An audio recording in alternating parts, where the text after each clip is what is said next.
done well for like 3 months and then hit rock bottom more than I'd ever done in my life. So, ended up moving here. Seemed like a throwaway comment, but how was that like? How did that come about? So It's a big move, obviously. Yeah, so for me, as I said, branding's always been my passion. So throughout lockdown, I built a small influencer manager agency. So we would basically get influencers under our books and we'd help them to get brand deals. I did a Dubai trip in 2020 and it was sort of pleasure and business. So I wanted to go anyway and get out of UK because obviously lockdown. Yeah.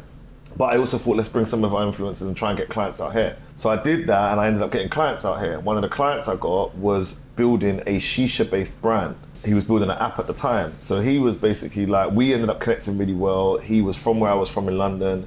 We had so much in common and we became really good friends. So when I went back to the UK, he was like, this app I'm building, I'd like you to help me scale it and market it.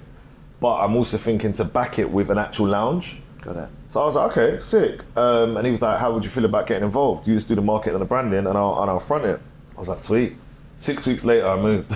Literally, I was like, they was about to close the doors on the UK again. It was the first time in my whole career that I had worked remote because of lockdown. So I realized, oh, hang on, I can do this anywhere. I just thought, yeah, I'm gonna get out of here before they close the doors. And I literally moved, I think a week before they put the next, they had like there was red list or something like that. Okay. So yeah, before they closed the doors, I was out of it. I came here.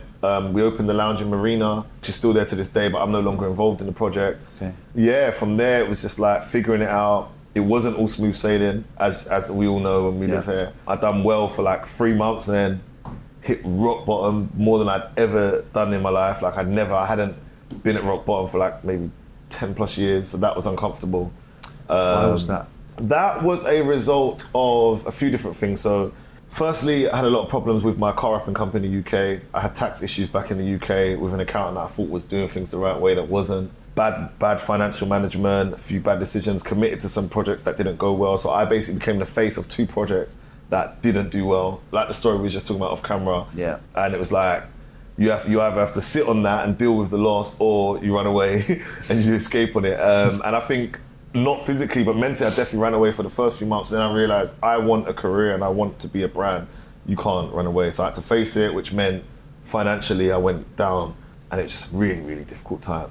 So for about 1.5 years, I was depression and just in a really bad mental place. I didn't have much hair, but I also knew going back to the UK wasn't going to solve it either. So I thought, stick it out here because at least I can wake up every day and see the sun. Yeah. At least the network's here, there's opportunities here, and at least and this was like what, 21? This was like 21, yeah. And so things were starting to really happen as well. Yeah, it was such a like a head spin because while I was going through that, I would walk out my house and meet people, and it's like so much good was there. And I've always been really good at networking, and I've always had a personal brand. So I had so many people like, hey bro, meet this guy, go meet this guy. And I'm like, if only you knew, I can't even afford to get to that meeting. Like, it's honestly that bad at this point. But yeah, I think just having that perseverance and I think knowing the formula towards succeeding, which I feel like I learned back in 2012 when I was on those sales floors, I just went back to basics. I just went back to mindset and books and waking up earlier and gym and sales. Like honestly, it was realizing, okay, what is it that I am good at? What is it that I can do in my sleep? And it was selling whatever it was finding a product that I could sell. Got it. Yeah.